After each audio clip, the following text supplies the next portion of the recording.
ውድ ቻናላችን ቤተሰቦች እንኳን ወደ ቻናላችን በደና መጣችሁ። አሁንም ሊቨርፑል በተመለከቱ ዘገባዎች ተመልሼ መጥቻለሁ። በዚህ ሰዓት ምን እንመለከታቸው አልናስሮች ሉዊስ ዲያዝን ለማስፈረም ለሊቨርፑል ጥያቄ ሊያቀርቡ ተዘጋጅቷል እየተባለ ይገኛል።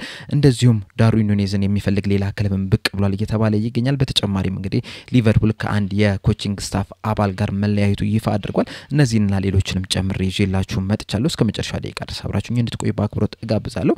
ሰብስክራይብ፣ ላይክ፣ ሼር ያደርጋችሁ የቻናሉ ቤተሰብ እንድትሆኑ በአክብሮት እጠይቃለሁ። አሁን በቀጥታ ወደ ያስኩላችሁ ጉዳዮች ገባለሁ። አብራችሁኝ ቆዩ። በመጀመሪያም የምንመለከተው ሊቨርፑሎች እንግዲህ ከአንድ የኮቺንግ ስታፍ አባል ከሆነ ሰው ጋር እንግዲህ መለያየታቸውን ይፋ አድርጓል። ይህም አሰልጣኝ እንግዲህ የሊቨርፑል ቴክኒካል ስኪል ኮች አሰልጣኝ የነበረው ዲያጎ ፔቫ ነው። እንደሚታወቀው እንግዲህ ሊቨርፑል ከየርገን ክሎፕ ጋር ከተለያየ በኋላ እንግዲህ የተለያዩ የኮቺንግ ስታፍ አባላቶች ጋር እንግዲህ ለውጥ ማድረግ ይችላል ነበር። አሰልጣኝም ቀይሯል። እንደዚሁ ምክትል አሰልጣኞች የተለያዩ ቦታዎችን ሲያሰለጥኑ የነበሩትም እንግዲህ መለዋወጥ ይችላል። ከነዚህ ለውጦች መካከለም እንግዲህ አንደኛው የነበረው ዲያጎ ፔቫ ነው። ፔቫ እንግዲህ የሊቨርፑል አዲስ ቴክኒካል ስኪል ኮች አሰልጣኝ ሆኖ ተቀጥሮ ነበር። የመጣው እንግዲህ ከፖርቶ ነበር። ከዛ ግን አንድ አመት ሳይቆይ እንግዲህ ከሊቨርፑል ጋር መለያየቱን ይፋ አድርገዋል።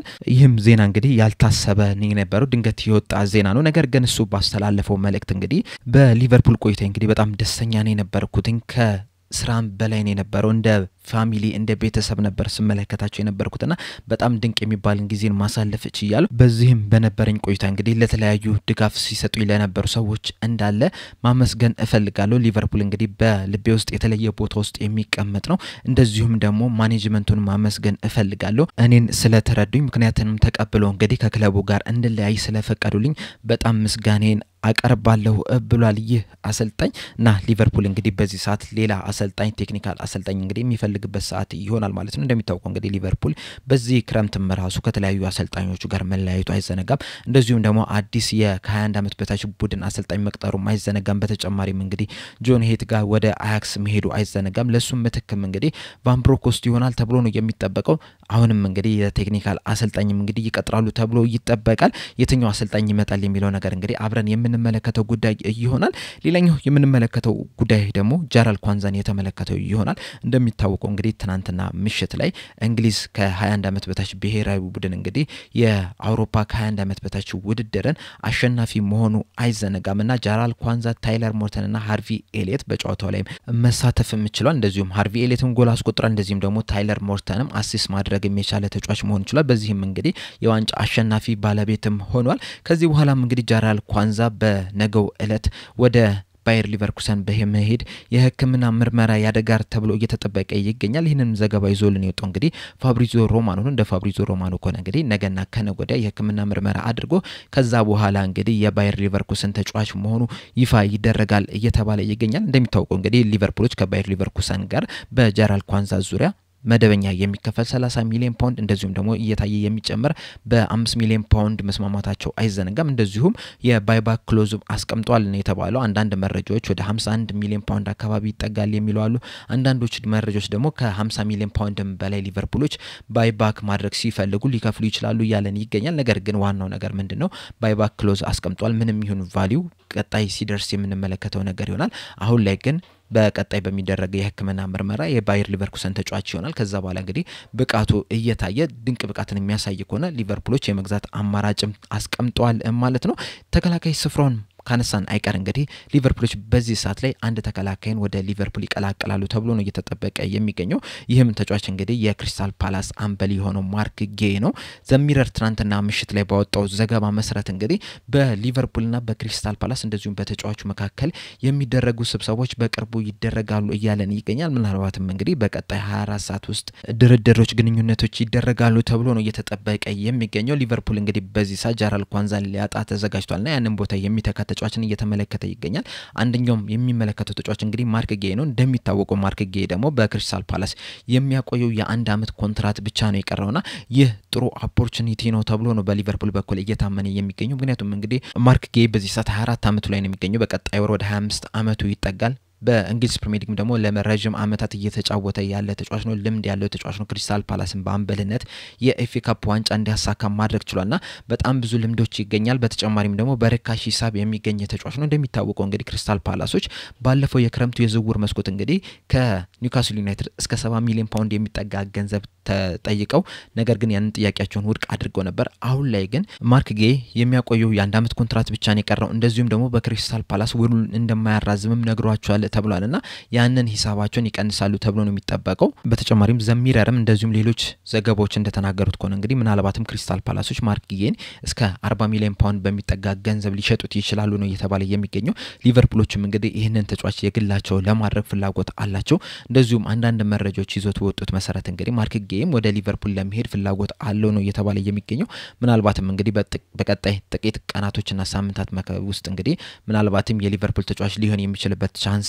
አለ እየተባለ ይገኛል ሌላኛው የምንመለከተው ዘገባ ደግሞ ዳርዊን ኑኔዝን የተመለከተውን ሲሆን እንደ ማቴዎ ሞራቲ ዘገባ ከሆነ እንግዲህ ኤሲ ሚላኖች ዳርዊን ኑኔዝን ማስፈረም ይፈልጋሉ እያለን ይገኛል በርግጥ ግን እዚህ ጋር አንድ እንቅፋት የሚሆንባቸው ሊቨርፑሎች ለዳርዊን ኑኔዝ የሚፈልጉት ሂሳብ ትንሽ ሊበዛባቸው ይችላል ነው እያለን የሚገኘው ነገር ግን ደግሞ እንደ ናፖሊ ሁሉ ኤሲ ሚላኖችም ይህንን ተጫዋች ማስፈረም ይፈልጋሉ ያም የሚሆነው ግን ሊቨርፑሎች ሂሳባቸውን የሚቀንሱ ከሆነ ነው እያለን የሚገኘው ጄሬሚ ቤሊት ቢአር ፉትቦል ላይ የሚሰራው ጋዜጠኛ እንደዘገበው ከሆነ እንግዲህ ሊቨርፑሎች ከዳርዊን ኑኔዝ 70 ሚሊዮን ፓውንድ በትንሹ እንደሚፈልጉ ግልጽ አድርገውታል ነው እያለን የሚገኘው እንደሚታወቀው እንግዲህ ባለፉት ጥቂት ቀናቶች ውስጥ እንደወጡት መረጃ መሰረትም እንግዲህ ናፖሊዎች ከሊቨርፑል ጋር ንግግር እያደረጉ ይገኛሉ ነው እየተባለ የሚገኘውና ይህ የብር መጠን ግን በሁለቱ መካከል ያለውን ክፍተት እየጨመረው ይገኛል ነው እየተባለ የሚገኘው ናፖሊዎች ከዚህ ባነሰ ሂሳብ ዳርዊን ኑኔዝን ማስፈረም ይፈልጋሉ ነገር ግን ደግሞ ሊቨርፑሎች ከዚህ ባነሰ ሂሳብ ይህንን ተጫዋች መሸጥ አይፈልጉም ነው እየተባለ የሚገኘው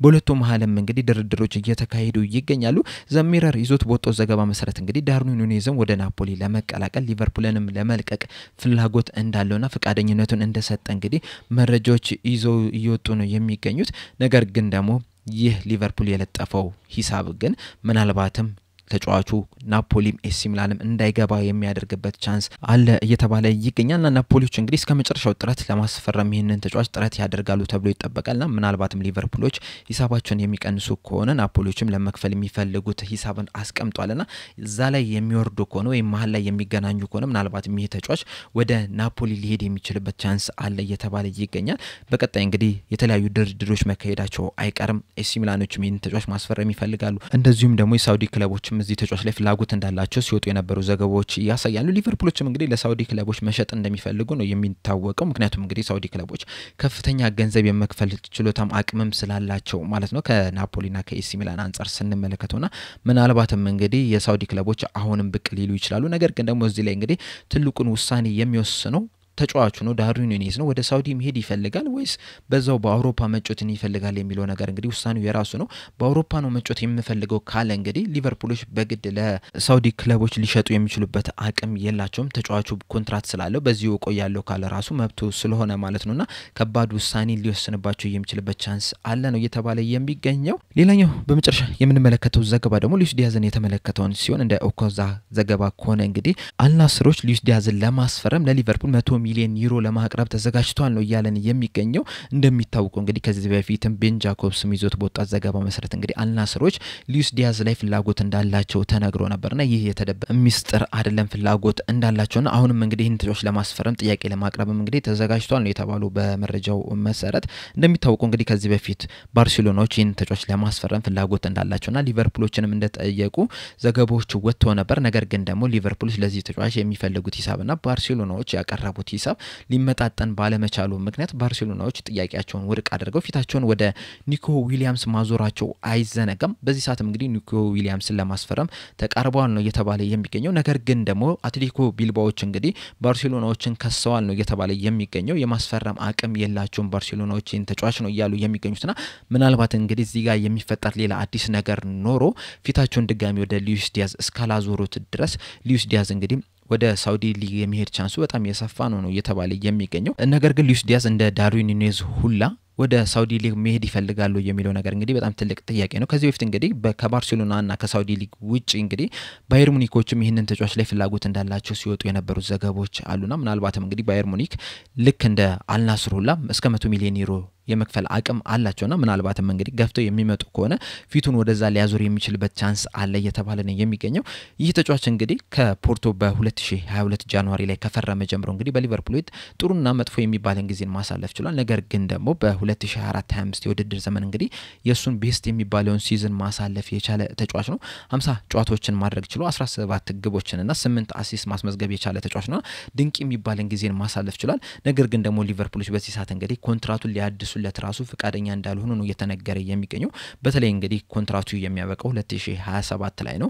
የዛኔ ሲያበቃ እንግዲህ 30 አመቱ ላይ ይደርሳልና ሊቨርፑሎች ደግሞ ከዚህ በፊትም እንደሚታወቁት እድሜው 30 አመት ያለፈን ተጫዋች ኮንትራቱን ሲያድሱለት ወይም ደግሞ የረጅም ጊዜ ኮንትራት ሲሰጡ አልተመለከትነውና ምናልባትም እንግዲህ ሊቨርፑሎች ትክክለኛው ሂሳብ የሚቀርብላቸው ከሆነ ከዚህ ተጫዋች ጋር ለመለያየት ፍቃደኛ እንደሆኑ ነው እየተነገረ የሚገኘው። ከዚህ በፊት እንደሚታወቀው እንግዲህ ከሳውዲ ሊጎች ብሩኖ ፈርናንዴዝን ለማስፈረም 100 ሚሊዮን ዩሮ አካባቢ የሚጠጋ ገንዘብ አቅርበው ነበርና ሊቨርፑሎችም እንግዲህ የሉዊስ ዲያዝ ሂሳብ ወደ 100 ሚሊዮን ዩሮ የሚጠጋ ገንዘብ እንደሆነ ይፋ አድርገዋል ነው እየተባለ የሚገኘው። ወይም ደግሞ 100 ሚሊዮን ዩሮ አካባቢ የሚጠጋ ገንዘብ ለጥፎበታል ነው እየተባለ የሚገኘውና አልናስሮችም እንግዲህ ይህንን ገንዘብ ለመክፈል ፍቃደኛ ናቸው እየተባለ ይገኛል። በተለይ ደግሞ እንደሚታወቀው ክሪስቲያኖ ሮናልዶ በአልናስር የሚያቆየውን አዲስ ኮንትራቱን መፈረሙ አይዘነጋም። በጣም ከፍተኛ ሂሳብ ነው እየከፈሉበት ያለው ወደ 440 ምናምን ሚሊዮን ዩሮ አካባቢ የሚጠጋ ገንዘብ ነው ለክሪስቲያኖ ሮናልዶ እየከፈሉት ያሉት በጣም ሂዩጅ የሚባል ገንዘብ ነውና ይህንን ኮንትራት ሲፈራረም እንግዲህ ያስቀመጠው ነጥቦች አሉ ነው እየተባለ የሚገኘው። አንደኛው ነጥብ ምንድነው ጥሩ ተጫዋቾች ወደ ክለቡ እንዲመጡለት ይፈልጋል ነው እየተባለ የሚገኙና ሉዊስ ዲያዝም እንግዲህ ከነዛ ጥሩ ተጫዋቾች ከሚባሉት ውስጥ እንግዲህ ዝርዝር ውስጥ አለ ነው እየተባለ የሚገኙና ምናልባትም እንግዲህ አልናስሮች በደንብ ገፍተው ሊመጡ የሚችሉበት ቻንስ አለ እየተባለ ይገኛል። ነገር ግን ደግሞ ሉዊስ ዲያዝ ወደ ሳውዲ ሊግ መሄድ ይፈልጋሉ የሚለው ነገር እንግዲህ በጣም ትልቅ ጥያቄ ነው የሚሆነው። ወደዛ ከሄደ እንግዲህ በጣም ብዙ ገንዘቦችን የሚያገኝ ቻንስ በጣም ያሰፋ ነው። ለሊቨርፑልም ትልቅ ገቢ ያገኙበታል። ሉዊስ ዲያዝም እንደግልም በጣም ብዙ ገንዘብ ይከፈለዋል በሳምንትና ያንን የሚያደርግ ፍላጎትም ካለው እንግዲህ ወደዛ የሚሄድ ከሆነ ሊቨርፑሎችም ይሄንን ተጫዋች ለመልቀቅ ፍቃደኛ ናቸው እየተባለ ይገኛል። እና በሊቨርፑል ይቆያል ወይስ ይሄዳል የሚለው ነገር እንግዲህ አብረን የምንመለከተው ይሆናል። በእናንተ ሐሳብ በሊቨርፑል ይቆያል ወይ ብላችሁ ታስባላችሁ የሚለው ነገር ኮሜንት ሴክሽን ላይ በመጻፍ አሳውቁ። ይላውን እኔ እዚህ ላይ ያበቃው። በቀጣይ በሌላ እስከምንገናኝ ድረስ ሰብስክራይብ፣ ላይክ፣ ሼር ማድረግ እንዳትረሱ። ቻው።